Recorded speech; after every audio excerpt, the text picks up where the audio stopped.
Innama amruhu idza arada syai'an ayyakula lahu kun.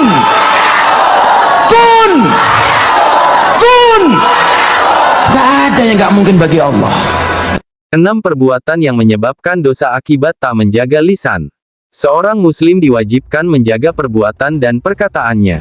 Sebab dari lisan ini bisa menyebabkan perbuatan yang dianggap dosa. Dalam ajaran Islam, menjaga lisan menjadi satu perkara yang sangat penting. Allah berfirman dalam beberapa ayat Al-Quran yang menegaskan tentang lisan. Demikian juga hadits Rasulullah tentang menjaga lisan. 6 sifat yang harus dihindari agar menjadi istri solihah. Perkara menjaga lisan tercatat dalam Al-Quran surat Qaf ayat 18. Artinya, tiada suatu ucapan pun yang diucapkannya melainkan ada di dekatnya malaikat pengawas yang selalu hadir. Ayat Al-Quran ini menegaskan bahwa setiap gerak-gerik manusia, termasuk ucapan dari lisannya tidak luput dari pengawasan malaikat. Dalam sebuah riwayat, dari Abu Hurairah, Rasulullah bersabda, "Barang siapa yang menjamin padaku apa yang ada di antara dua janggutnya, yaitu bibirnya, dan antara dua kakinya, yaitu kemaluan, maka ia akan masuk surga." Senada dengan hadits tersebut, Rasulullah juga meminta umat muslim untuk membatasi ucapan. Hindari berbicara jika sifatnya tidak penting. Janganlah kamu sekalian memperbanyak bicara selain berzikir kepada Allah. Sesungguhnya memperbanyak perkataan tanpa zikir kepada Allah akan mengeraskan hari. Dan sejauh-jauh manusia adalah yang hatinya keras. Hadis riwayat Tirmidzi. Hadits lain juga mengatakan, siapa yang beriman kepada Allah dan hari akhir, hendaklah ia mengatakan yang baik atau diam. Hadis riwayat Bukhari dan Muslim. Perbuatan lisan yang mengundang dosa. Ada banyak perbuatan yang berasal dari lisan lantas menyebabkan dosa. Menjaga lisan memang cukup sulit, apalagi manusia sebagai makhluk sosial selalu berkomunikasi setiap waktu menggunakan lisan. Disebutkan beberapa dosa yang berasal dari lisan. 1. Gibah gosip. Gibah dapat diartikan dengan menyebut atau menceritakan hal yang tidak baik tentang seseorang. Gibah juga terkadang menyebarkan aib orang lain, padahal perbuatan ini sangat dibenci Allah. Gibah termasuk awal dari penyakit hati. Biasanya seseorang yang suka bergibah tidak akan tenang jika melihat orang bahagia, senang dan gembira. 2. Namimah, mengadu domba. Adu domba terjadi saat seseorang ingin menghancurkan hubungan orang lain.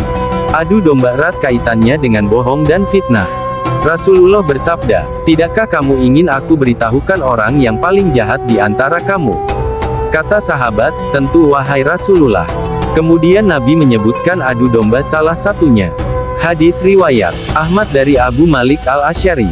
3. Pembicaraan yang tidak bermanfaat. Rasulullah mengajarkan umat muslim untuk lebih banyak diam ketika tidak diminta untuk berbicara. Jadi usahakan untuk menghindari pembicaraan yang tidak bermanfaat. Salah satu tanda kesempurnaan Islam seseorang adalah meninggalkan yang tidak bermanfaat baginya. Hadis riwayat At-Tirmizi. Selain berpotensi mengundang datangnya dosa, pembicaraan yang tidak bermanfaat juga dapat membuang-buang waktu. Nantinya seluruh perbuatan kita akan dimintai pertanggungjawaban oleh Allah di hari akhir. 4. Perdebatan. Perdebatan sering berbuntut pada perpecahan. Oleh karena itu Rasulullah melarang umatnya yang suka melakukan perdebatan. Tidaklah sesat suatu kaum dahulu, setelah Allah menunjuki mereka, kecuali karena mereka suka berdebat atau bertengkar. Hadis riwayat At-Tirmizi. 5 penyakit hati dalam Islam. Iri hingga fitnah harus dihindari. 5. Bercanda yang berlebihan.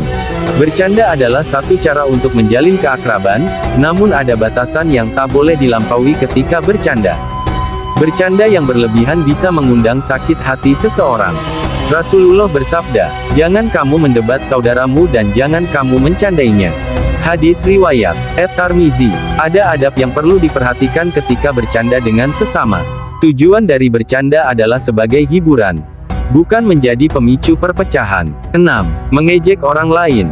Manusia bukanlah makhluk sempurna, setiap orang memiliki kekurangan masing-masing. Tidak sepatutnya kekurangan seseorang dijadikan bahan ejekan. Ini termasuk dosa yang disebabkan oleh lisan. Allah berfirman dalam surat Al-Hujurat ayat 11, yang berbunyi, artinya, hai orang-orang yang beriman, janganlah sekumpulan orang laki-laki merendahkan kumpulan yang lain. Boleh jadi yang ditertawakan itu lebih baik dari mereka. Dan jangan pula sekumpulan perempuan merendahkan kumpulan lainnya, boleh jadi yang direndahkan itu lebih baik. Dan janganlah suka mencela dirimu sendiri dan jangan memanggil dengan gelaran yang mengandung ejekan. Seburuk-buruk panggilan adalah panggilan yang buruk sesudah iman, dan barang siapa yang tidak bertobat, maka mereka itulah orang-orang yang zalim. Demikian beberapa perbuatan yang mengundang dosa dari lisan. Seseorang terkadang mengucapkan perkataan yang menyakiti hati sesama secara sadar ataupun tidak sadar. Oleh karenanya lebih baik memperbanyak diam untuk menghindari dosa dari lisan. Semoga bermanfaat.